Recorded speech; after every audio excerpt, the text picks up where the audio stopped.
Bismillahirrahmanirrahim.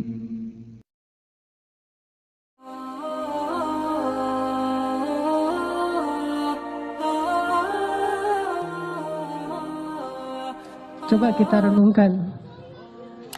Kalau dalam hidup kita selama ini kita punya masalah, sepertinya kita masih kurang baik. Karena kalau kita ada masalah, pasti masalah itu muncul dari keburukan-keburukan kita. Bisa keburukan hari ini, bisa keburukan kita yang di masa lalu. Nggak mungkin karena kebaikan, pasti keburukan. Keburukan hari ini atau keburukan kita di masa lalu. Tinggal kita mengevaluasi keburukan itu. List kesalahan kita yang harus kita perhatikan, bukan list kebaikan. Lalu kita coba renungkan, kayaknya saya masih kurang baik nih. Ayo tingkatkan lagi kebaikan kita. Hubungan dengan Allah perbaikin lagi. Datang ke rumah Allah seringin lagi. Terutama di prime time. Apa prime time-nya? Subuh.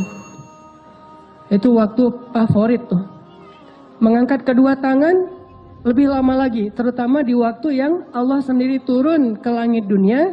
Udah gitu Allah bertanya, hal min dihajah, hal min taib, ada nggak hambaku yang butuh sesuatu biar aku kasih? Ya Allah butuh. Allah tahu kan butuhnya apa? Ya tahu kamu, kalau kamu mau kasih jodoh, nggak mungkin yang lain. Oh, kok Allah tahu? Jomblo. Apa sih masalah jomblo yang paling utama selain itu kan? Kita mah boleh lapar, kita boleh lapar perut, kita boleh nggak jelas hidupnya, tapi hati harus terisi ya. Kalau itu udah ada, nggak makan juga nggak masalah. Yang penting siangnya makan, paginya doang yang enggak. Gitu. Nah ini teman-teman artinya kita coba perbaiki lagi hubungan kita dengan Allah, dan jangan pernah ragu bahwa hubungan kita kalau semakin baik dengan Allah, hidup kita susah itu nggak ada pasangannya kayak gitu tuh nggak. Makin baik hubungan kita dengan Allah, hidup kita makin mudah. Makanya ini sekedar inspirasi aja, saya baru juga dapat sharing dari seorang teman tadi. Beliau cerita dulu sebelum hijrah di sebuah pekerjaan yang nggak halal, beliau ngerasa hidup beliau penghasilannya tuh kayak lancar gitu, banyak untung besar segala macam. Tapi setelah beliau hijrah, beliau ngerasa sekarang kenapa kok penghasilan saya jadi kayak berkurang Ustadz. Jadi malah susah, finansial saya tuh bermasalah Ustadz. Saya tanya, dulu sebelum hijrah emang ada masalah apa? Masalahnya sih saya punya hutang 47 miliar. Makanya saya hijrah. Tapi setelah saya hijrah kok saya penghasilannya jadi susah Ustaz, nggak kayak dulu lancar. Saya balik tanya, memangnya dulu Bapak bagaimana disebut penghasilan lancar sementara hutangnya 47 miliar? Itu bukan penghasilan lancar, itu bukan rezeki, itu bukan keberlimpahan, itu minus 47 miliar. Sejak hijrah beliau ngerasa penghasilannya susah. Enggak, justru sejak hijrah penghasilan beliau mungkin nggak bertambah, tapi minusnya nahan segitu aja, jangan nambah lagi gitu. Pelan-pelan berkurang minusnya. Jadi misalnya 20 miliar, 10 miliar. Dan ini uang semua ini. Saya juga kaget, 47 miliar. Langsung berhitung gitu. Beli kerupuk berapa misalnya, beli bakso. Lumayan banyak kan ya. Orang sering salah paham. Dia ngerasa bahwa dulu sebelum hijrah lancar. Padahal nggak lancar penghasilannya, lancar hutangnya. Setelah berhijrah mungkin seret gitu. Tapi hutangnya juga seret, penghasilannya Allah akan perbaiki secara bertahap. Kayak orang sembuh, sembuhnya pelan-pelan. Pertama mungkin hilang dulu panasnya, kemudian mulai hilang radangnya, kemudian mulai lemesnya hilang, udah agak sehat, bertahap. Artinya teman-teman nggak mungkin bersilangan, sehingga kita coba belajar yakin. Wa may yattaqillah pasti yaj'al lahu makhraja. Jadi kalau kita berbuat baik, gak usah khawatir, kebaikan kita tuh gak bakalan sia-sia, gak bakalan. Berdoa gak bakalan sia-sia. Aduh, kayaknya sia-sia nih saya berdoa gak ada hasilnya, gak ada. Ini kayaknya rugi aja nih saya selalu berdoa ternyata gak ada perubahan, gak mungkin. Doa itu ibadah, dan gak mungkin ibadah itu ngerugiin kita tuh gak mungkin. Terus mana hasilnya? Mungkin kita belum paham tentang fikih doa. belum paham bukan tentang tata cara doanya, hikmah bagaimana cara Allah mengabulkan doa. Dikabulkan pasti, kalau nggak ada penghalang. Mungkin salah satu penghalang doa yang dikabulkan kan makanan yang tidak halal kan ya, salah satunya nih. Atau silaturahim terputus. Kalau nggak ada penghalang, doa kita pasti dikabulkan Allah. Cuman kita kadang terlalu memaksakan Allah mengabulkan seperti yang kita pengenin. Padahal bisa aja Allah ngabulinnya sesuatu yang lebih baik dari apa yang kita pengenin. Atau Allah mengabulkan doa kita dengan memberikan kebaikan yang sama nanti di akhirat. Toh kita hidup tuh nggak sekali, kita hidup tuh 2 kali, dunia dan akhirat. Dan bahkan dunia itu kita cuma hidup sebentar, 60-an tahun, dan itu pendek banget loh.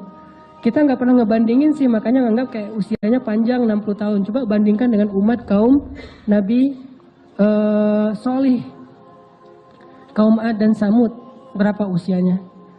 Rata-rata 1500 tahun, 2000 tahun. Nabi Nuh, dakwahnya doang 950 tahun. Usianya lebih dari itu. Sehingga dulu ada ibu-ibu ya, lagi nangis di atas kuburan anaknya. Anaknya meninggal ABG gitu. ABG meninggal, SMA juga belum lulus gitu, meninggal. Entah tabrakan, entah apa gitu. Meninggal, ibunya nangis di atas kuburan. Nah, kasihan kamu ya, meninggal muda, belum sempat menikmati hidup, gitu-gitu deh, merintih, meratap. Lewat seorang ulama di zaman itu, umat Nabi Solih. Ibu, kenapa menangis? Ini anak saya meninggal muda, kasihan. Emang usia berapa dia meninggal? Masih ABG. Berapa? 300 tahun. 300 tahun ABG coba. Terus ulama ini bilang, wah ibu, bersyukurlah dikasih usia 300 tahun, karena nanti akan muncul suatu generasi, suatu umat yang usianya hanya 60 tahun. Ibu ini kaget, hah manusia 60 tahun? Gak salah tuh. Kita 60 tahun tuh udah lama loh. Bagi mereka 60 tahun itu gak ada apa-apanya. Sampai ibu itu mengatakan, kalau saya cuma dikasih usia 60 tahun, bakalan saya pakai itu seumur hidup saya hanya dengan 1 kali sujud. Bayangin sujudnya aja 60 tahun. Kita sujud panjang dikit, nggak bangun-bangun, ketiduran kan.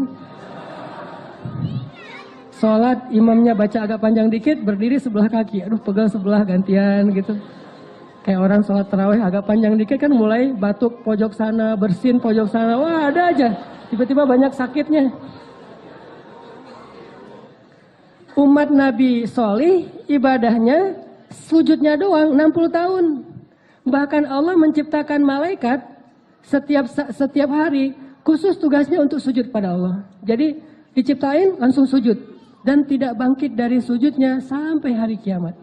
Berapa jumlahnya? Sehari 70.000 malaikat.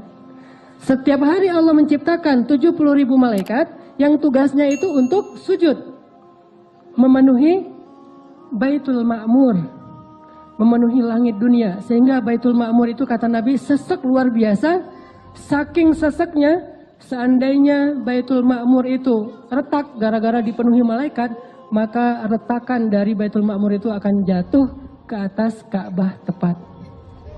Penuh dengan para malaikat. Bayangin sehari 70.000. Dan satu malaikat itu ukurannya lebih besar daripada bumi. Bumi di hadapan para malaikat kayak bola kayak bola pingpong kali. Jibril doang.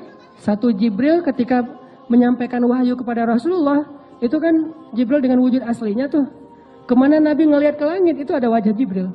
Di situ Jibril. Semuanya dipenuhi oleh Jibril. Nabi lari, dipanggil sama Jibril, ya Muhammad, jangan lari, saya Jibril, kamu Rasulullah. Nabi takut karena gak kenal sama Jibril.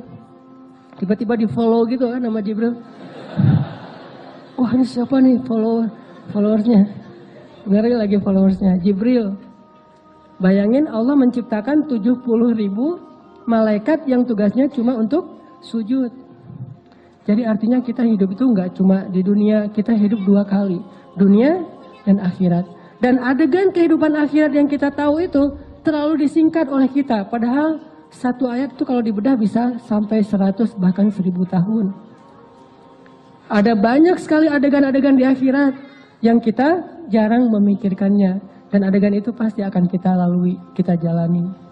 Sehingga kalau doa kita nggak dikabulkan di dunia, nggak masalah, tetap kebaikan. Nanti kita dapatkan ketika di padang mahsyar. Misalnya Ya Allah, mudah-mudahan saya bisa punya kendaraan. Masa naik angkot terus? Masa jalan kaki terus? Pengen punya motor juga nggak apa-apa ya Allah. Makanya kalau minta jangan tanggung-tanggung. Mobil ya Allah. Atau nggak usah mobil, roda 3 juga nggak masalah. Demo ya. Ya Allah, saya pengen punya kendaraan. Doa, pengen punya kendaraan. Ternyata qadarullah, dalam sekian lama dia berdoa nggak punya kendaraan. Meninggal masih jalan kaki. Atau paling-paling sepeda ontel. Nggak punya kendaraan bermotor. Apakah doa dia sia-sia? Nggak. Berarti kalau nggak dikabulkan sejak dia hidup di dunia, nanti dia di surga itu atau di padang mahsyar udah punya kendaraan. Kok tiba-tiba datang kayak Alphard gitu kan di padang mahsyar gitu. Dijemput gitu. Silakan Mas, ini apa nih kok ada Alphard di padang mahsyar gitu kan ya? Toyota. Kenapa nih kalau ada Alphard di padang mahsyar? Kan dulu Mas berdoa pengen punya Alphard. Ya udah, karena nggak dikabulkan di dunia, dikabulkan di surga. Wah bener nih, bener ya. Udah jalan lancar tuh. Yang pasti dia dapat apa yang dia minta. Terus kenapa kita ragu-ragu minta sama Allah yang terbaik? Kalau nggak dapat di dunia ya dapat di akhirat, sama aja kan?